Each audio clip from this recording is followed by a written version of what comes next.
কিরে টুকটুকি, ওখানে কি করছিস? এদিকে আয়। আপু, তুমি এদিকে এসো। মাছগুলো পুকুরে কি সুন্দর খেলা করছে। আর দেরি করলে চলবে না, এবার বাড়ি না ফিরলে বেলা গড়িয়ে যাবে। বাড়ি চল। ভালো লাগে না, কেবল গোসল করতে পুকুরে এলাম, এক্ষুনি বাড়ি ফিরে যাব। হ্যাঁ, যেতে হবে। মা নিশ্চয়ই আমাদের জন্য অপেক্ষা করছে। চল বোন। বেশ, চলো। রূপা আর টুকটুকি দুই বোন। বাবা মারা যাওয়ার পর তারা তাদের মায়ের সাথেই থাকে। গরু পালন করে কোনো রকমে তার মা তাদের সংসার চালায়।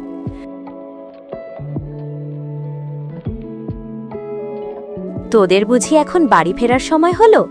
এতক্ষণ পুকুরে ঝাপাঝাপি করলে ঠান্ডা লাগবে না? কি করব মা, আপুর জন্যই তো দেরি হলো। কত করে বললাম আপু বাড়ি চলো, আর আপু আসতেই চাইছিল না। পাজি মেয়ে, মায়ের কাছে মিথ্যে বলা হচ্ছে। তোদেরকে আর ঝগড়া করতে হবে না, তাড়াতাড়ি জামা কাপড় পাল্টে আয়, আমি তোদের খেতে দিচ্ছি।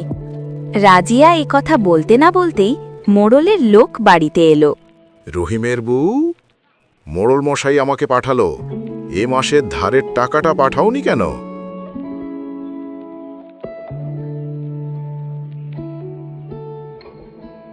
আসলে এ মাসে গরুগুলো বেশি দুধ দিচ্ছে না, তাই ঠিকমতো টাকাটা জোগাড় করতে পারিনি।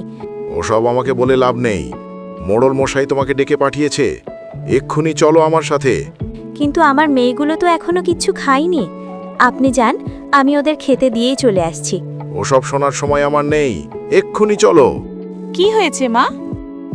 তুই আর টুকটুকি ভাত খেয়ে নিস, আমি একটা কাজ সেরে এক্ষুনি আসছি। চলুন ভাই।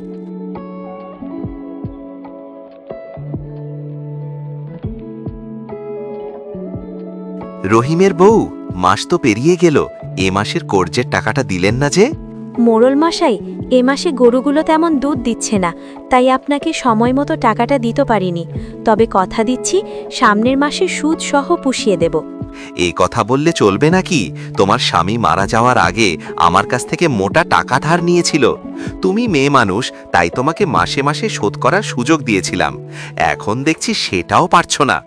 মোড়ল মশাই, একটা মাসেই তো এমন সমস্যা হয়েছে, এবারের মতো ক্ষমা করে দিন। সে না হয় বুঝলাম, তবে এত টাকা তুমি কি করেই বা শোধ করবে?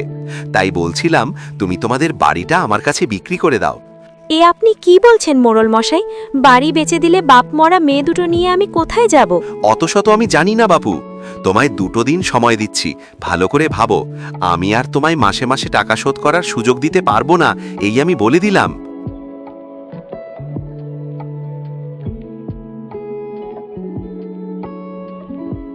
পোড়া কপাল, এ বয়সেই স্বামী হারালাম।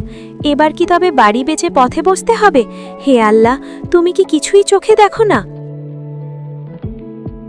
ওরে বাবা, মরে গেলাম। কে কোথায় আছো, বাঁচাও আমায়। এ কি, কে এভাবে চেঁচাচ্ছে? মনে হচ্ছে কেউ সাহায্য চাইছে, কিন্তু কাউকেই তো দেখতে পাচ্ছি না। আশেপাশে কি কেউ নেই? কেউ কি আমার চিৎকার শুনতে পাচ্ছ না? ওই তো, ওখান থেকেই আওয়াজটা আসছে। কে ওখানে চিৎকার করছে? আমি। তাড়াতাড়ি মাটিগুলো সরাও, আমায় যে মাটি চাপা দিয়ে রেখে গেছে। দম বন্ধ হয়ে মরে গেলাম। দাঁড়ান, আমি এক্ষুনি মাটি সরাচ্ছি। মা মাটি খুঁড়ে কলস বের করেন। এ কি, এটা তো দেখছি একটা কলস। যাক বাবা, এতক্ষণে বাঁচলাম। ধন্যবাদ, তোমার কারণে এতদিনে আমি উদ্ধার পেলাম। এ কি, এ আমি কি দেখছি? একটা কলস কি করে কথা বলছে? আমি ভুল শুনছি না তো? না, তুমি ভুল শুনছ না, আমিই কথা বলছি। গত 100 বছর ধরে আমি এখানেই ছিলাম, এতদিনে তুমি এসে আমায় উদ্ধার করলে। এবার বলো, তোমার কি চাই? আমি কারোর সাহায্যের ধার রাখতে চাই না। বলো, সোনা চাই নাকি রূপো, নাকি অন্য কিছু?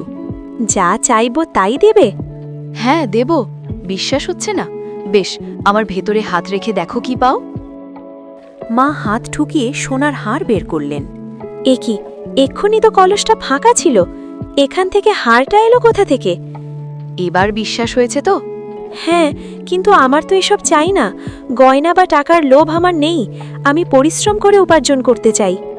আরে, কি হয়েছে তোমার? আমায় খুলে বলো, তোমার কি হয়েছে? মা সব খুলে বললেন। ওই মোড়লের এত সাহস! বেশ, তুমি আমায় তোমার বাড়ি নিয়ে চলো। এমন খেলা দেখাবো যাতে সাপও মরবে কিন্তু লাঠিও ভাঙবে না।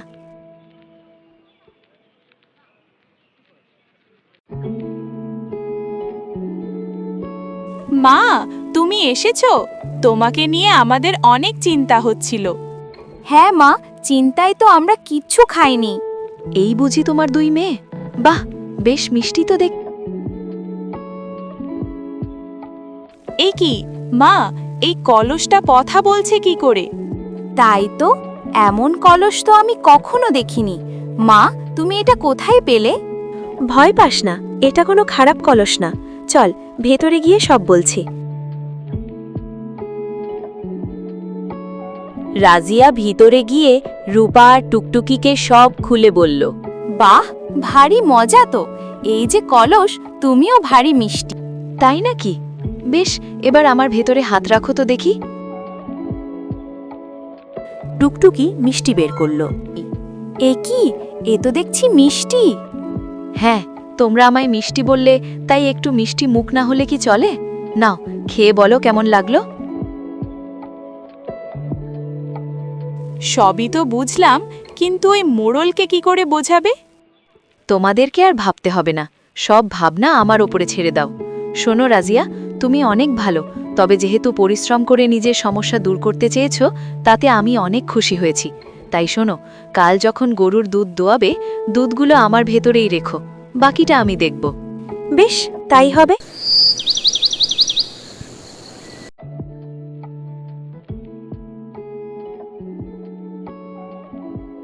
এবার আমার ভেতরে দুধ দোয়াতে শুরু করো। আর কত? এবার দুধটুকু অন্য পাত্রে ঢেলে আবার শুরু করো।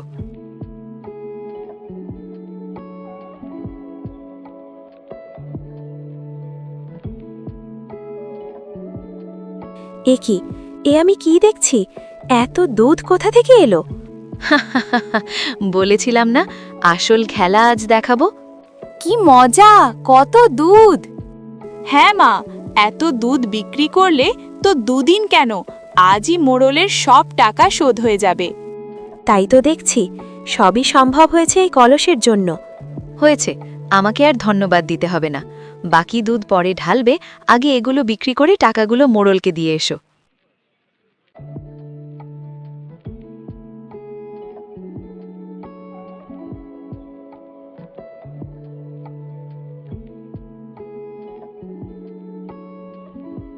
মোড়ল মশাই, আপনার টাকাটা।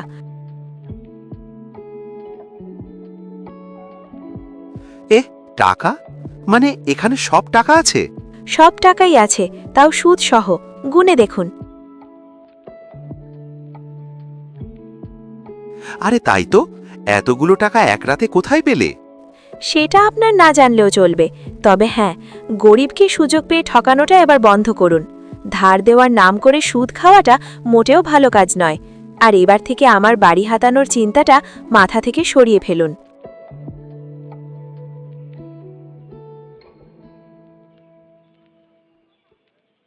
ধন্যবাদ কলস, আজ তোমার কারণে আমার স্বামীর সব ঋণ আমি শোধ করতে পারলাম।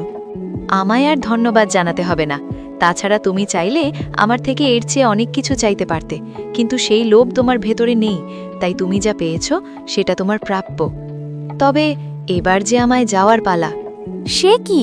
না, তোমায় আমি যেতে দেব না। তা বললে কি আর চলে? এই তো পাশে একটা পুকুর আছে, তোমরা সেখানেই আমাকে ভাসিয়ে দিয়ে এসো, যাতে আমি আবারও কোনো অসহায়কে সাহায্য করতে পারি। কিন্তু কোনো কিন্তু না, কলস তো ঠিকই বলেছে। আমাদের মতো আরও অনেক অসহায় আছে, তাদেরও তো সাহায্য প্রয়োজন। চলো কলস। তারা পুকুরে কলসটি ভাসিয়ে দিয়ে আসে।